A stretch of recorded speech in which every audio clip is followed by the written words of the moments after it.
নমস্কাৰ বন্ধুসকল, আজি আমি আলোচনা কৰিছোঁ কৰোনা ভাইৰাছৰ বিষয়ে। কিন্তু তাৰ আগতে আমাৰ welcome to information in Assamese চেনেলটো ছাবস্ক্ৰাইব কৰক আৰু লগতে বেল আইকনটো দাবাই দিবলৈ নাপাহৰিব। What is corona virus? Corona virus কি? এই বিষয়ে জানিবলৈ হ'লে আমাৰ চীন দেশলৈ যাব লাগিব। চীন বিশ্বৰ এখন জনবহুল তথা অৰ্থনৈতিকভাৱে আগুৱাই যোৱা প্ৰথম দেশ হ'ল চীন। কিন্তু এই চীন দেশত আজি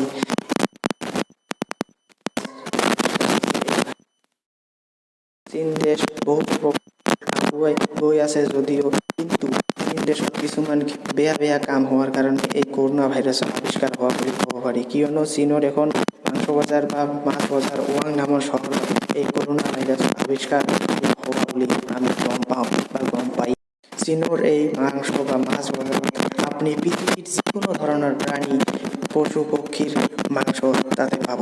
কিয়নো এই বজাৰত বহুতো ধৰণৰ মাছ মাংস সাগৰীয় জীৱ জন্তু আজি কিনা বেচা হৈ থাকে আৰু ইয়াত দামো অধিক পোৱা যায়। এই মাছ মাংস বজাৰত কৰোনা ভাইৰাছ আৱিষ্কাৰ হোৱা বুলি ক'ব পাৰি। কিয়নো চীনৰ মানুহে বহুতো জংলী জানোৱাৰ আদি খোৱাৰ বাবে এই ভাইৰাছ জীৱ জন্তুৰ শৰীৰৰ পৰা উৎপত্তি হৈ আমাৰ গাত অহা বুলি আমি গম পাই আছোঁ। ভাইৰাছৰ ফলত এই ডক্তৰজনৰো মৃত্যু হৈছিল। এতিয়া কৰোনা ভাইৰাছৰ ফলাফল। কৰোনা ভাইৰাছৰ ফলত বহুতো জীৱ জন্তুৰতো প্ৰাণ গ'লেই আৰু মানুহতো খায়ে আছে। কিন্তু চীন দেশত আজি বহুতো আৰ্থিকভাৱে দুৰ্বল হৈও আছে। কিয়নো চীন দেশত বহুতো মেনুফেকচাৰিং প্লাণ্ট আজি এক্সপৰ্ট ইম্পৰ্ট যিবিলাক হৈ আছে চীন দেশৰ পৰা সেইবিলাকো বন্ধ হৈ আছে। চীন দেশ আজি 2 মাহৰ পৰা বন্ধ হৈয়েই আছে।